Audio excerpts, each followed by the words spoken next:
Hey everyone, and welcome back to the Becoming Table Talk, the podcast where we gather around the table and talk about leadership, growth, and the real strategies that help you show up fully in your work and life. Hello everyone, I'm Shawn, a recreation therapist who is passionate about building strength and empowerment in the leaders I work with. Hi, I'm LaTrise. I'm an executive assistant, and I'm all about self-care, boundaries, and connecting to your inner rhythm as a leader. Hey y'all, I'm Crystal, an occupational therapist here to help you make creative moves in your career and lead with clarity and impact. Yes. Right. And I'm Dr. Laryssa. We've built this table with one mission, and that is to empower BIPOC women in the helping professions to advance in the workplace, boost confidence in leadership, and leave a lasting legacy. We create space for honest conversations about what it really takes to lead well, and this table, it has a seat for you. So let's go. In our last episode, we talked about the planning side of organizational leadership, building strategic systems, designing time architecture, and creating decision-making infrastructure. And so now in this episode, we're going to focus on execution. How do you communicate those plans effectively? How do you adapt when reality doesn't quite match your actual strategy? And then continuously improve your systems. Because even the best plan fails without having strong execution. So let's just dive right in and start with communication and documentation. These are two organizational skills that will either keep your team aligned or it will bring about complete chaos. Yes. So, LaTrise, I know that this is something that you do this, you're in this space on a daily basis. So what is it? Like, what do leaders tend to get not right when it comes to communication? Yeah. Okay. The biggest mistake is thinking that I said it once, meaning communication happened. Right. Okay, to your team. So saying a thing and ensuring that it's shared and understood and communicated to your team is not the same thing. Nope, it's not. A lot of leaders have conversations in passing, right? Hallways, DMs, right after meetings, in the elevators, and they assume that everyone is on the same page. Then 3 weeks later, surprise, everyone walked away with different interpretations of how to get the goal accomplished. So there's a few things that you can set up. So clear communication needs structure. Okay, and in order to get that, regular topic points in your meetings, a clear agenda, written summaries after big decisions, shared documents with everyone that they can reference. One leader I worked with made major decisions in casual conversations and was confused when things didn't happen. So we made the simple structure change. After any significant decision, we recapped it in writing. And then that whatever was decided and whoever was responsible and whenever the deadlines were implemented. And then that one shift changed everything because everyone was aligned with the same goal. Yes. And that documentation isn't just about tracking decisions. Right.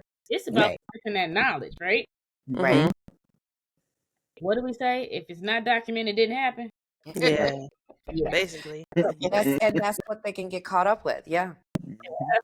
So if only one person knows how a process works, that's a very fragile system. Yes, it is. And what happens when that person goes on leave? Or even transitions out? Where is that information going? Right on out the door. Right. But when those processes are documented, that keeps that team moving. Okay. Yeah.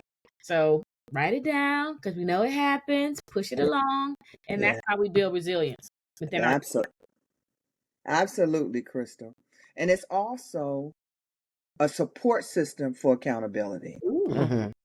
Mm. When goals, deadlines, and ownership are written down. Now, remember, Dr. Creswell asked you all in the beginning to please keep a journal written down. Check-ins stop being personal and they start being productive. Ouch. Right. We're not arguing about what was said because that would take all day. We're referencing what was documented and then we're adjusting it from there. Right. Yeah. And when we're talking about accountability, it's not like, so then, I know who to blame or, it's going to be your fault. But accountability is where trust is built. Yes. When your team can see that you are following through consistently and you're documenting decisions. So it's not like LaTrise said, you made a decision in the hallway, but then when we all come together, now you made a different decision. No, it's clear, it's documented, and it's clear for everyone. And it creates transparency. Yes. And that is how trust is built in your leadership. So even with perfect communication, things can still go wrong. Don't get me wrong now. But this brings us to the problem solving and adaptability space. So we want to talk about what happens when the plan meets the real world, because they rarely do they actually match and come together. So this is about problem solving and adaptability. So Shawn, please tell us, how do you coach leaders to be able to stay organized when all of the things go wrong and they get messy? Well, first of all, I always have to let the leaders know that strong organizational leadership, it doesn't make you rigid. It doesn't. It actually increases your flexibility, right?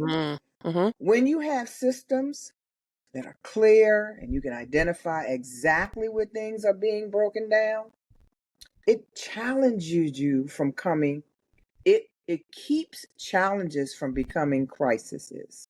Just like me trying to say that line. It keeps challenges from becoming crisis. And that's so true. That's true. Yeah. I teach leaders to slow down. Please slow down and walk through a simple process.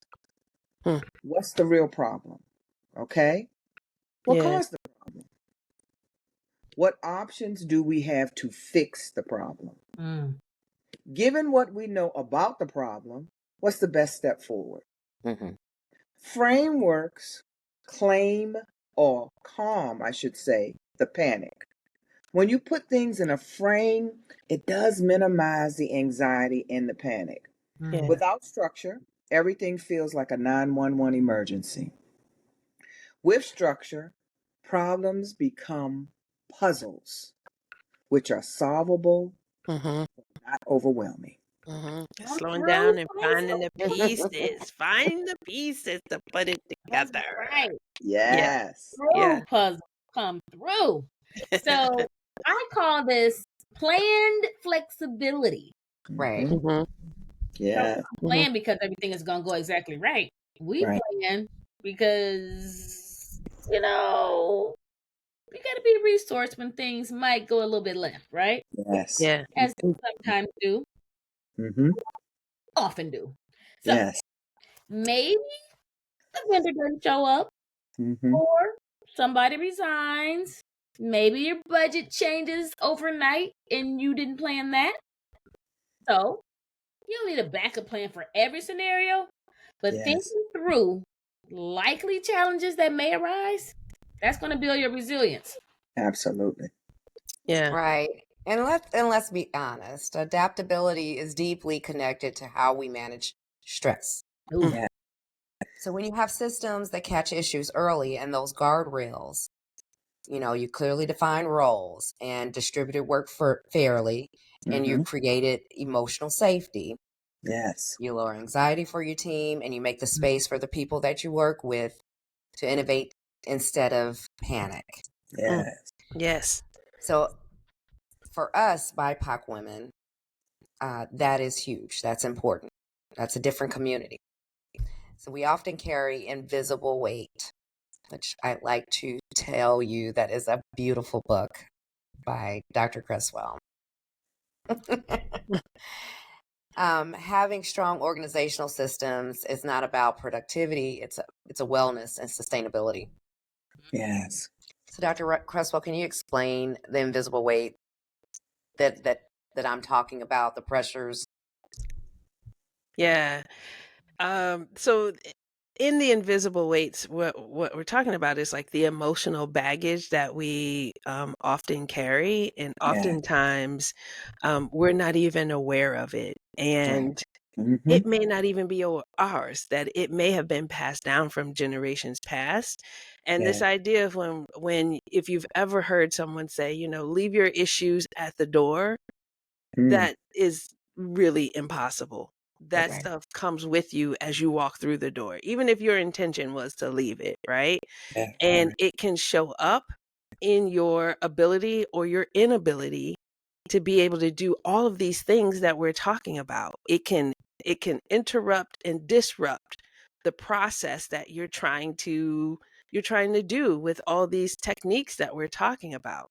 And so it's this idea of that sustainability becomes crucial when these things are like looming on our backs. So that's a whole nother discussion that we will be able to get into a little bit down the road, but it is a good kind of like opener of like to start questioning of like, ooh, what am I carrying, and what am I bringing in that may be getting in the way of my ability to execute in this organizational space, right?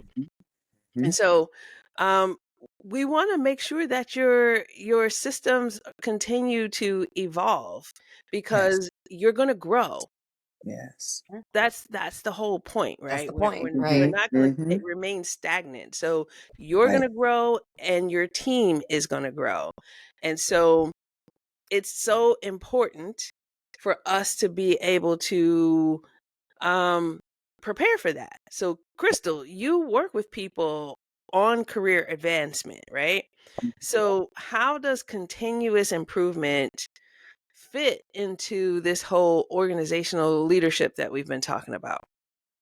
So the best leaders don't treat systems as finished. Yes. They treat them as living. So it's like fluid, it's liquid, it's continuous. You want to keep working. So every quarter you need to ask these questions. What's working? Right. What feels clunky? Yeah. What needs adjusting? And then we need to have our tools, our meeting rhythms, and our workflows. What's actually being of service to us, right? How is this serving? And then maybe you learn that Monday morning meetings are totally draining of all energy that you have. Energy to get there. And now they're like, okay, Monday morning meeting. Woo! Yeah. Yeah. No. We shift that meeting to a day in the week. Like a meeting. Tuesday. Yes. Because what did we say? No Wednesday meetings. None. No hump That's day deep meetings, work. people. Wednesday is deep work. Yes. If you can do a Tuesday or a Thursday, try that. And then maybe you're gonna your project management tool is too complicated. Pare it down, make it simpler, right? Right. So when you think about those tiny adjustments, what you're really gonna do is when you make those tiny adjustments, just tweaking them just a little bit, those tiny little tweaks, that's going to give you a big shift in the long term. I agree, Crystal. And please be open to feedback. Ooh. That is that's a huge part of this, right? Ask your team, where are the bottlenecks? What would help you be more effective? What is going to make us be more efficient? Yeah. And they, trust me, they're going to tell you where friction exists. Things never seen, things where you at the top never see, right? When you invite feedback, and you act on it. Just don't ask people to give you feedback, like, suggestion boxes, because it sounds cliche and then you don't move forward. If you ask people for feedback, then please utilize it. It'll help you build more trust and it'll improve your systems. Yeah. And staying open to new tools and methods is also key. Mm-hmm. Being organized doesn't mean being rigid. It means Right. being intentional. Yes. So try different meeting structures. Like Chrissy said, if the Monday meeting isn't working, move it to a different day, Tuesday or Thursday. Explore a better workflow tool, reevaluate your deadlines, and listen to your team. Put dedicated time on your calendar to review your systems. Yes. If you don't protect your time for reflection, it will be utilized. So everything becomes execution, and improvement will never happen. Yes. It's ever evolving. Yeah. Yeah. You want to know the difference between management, like managing, and leadership? Yes. Right. It's the intentionality. Right. It's the intentionality that everybody's been talking about. That's what distinguishes your being a leader and you're being a manager, right? Yes. You're not just trying to maintain a system. You are actually actively refining them so that it will serve you and your team and the mission. Yes. The mission is what keeps you focused so that it will serve all of that better. Yes. And that's how organizational skills become a leadership legacy. Yes. So let's just bring all of this together. This 2-part conversation, let's pull it all together. The last episode, we covered planning, strategic systems, time architecture, and decision-making infrastructure. And then in this episode, we covered execution, the communication systems, problem-solving frameworks, and just the continual improvement. And so together, all of these organizational competencies are what will build credibility. They will inspire confidence, and it will also make your success be sustainable. Yes. Yes. I need us to keep in mind, as BIPOC women, we are often, regularly, more likely scrutinized than anyone else, right? Yeah. Yeah. Yes, ma'am. Yeah.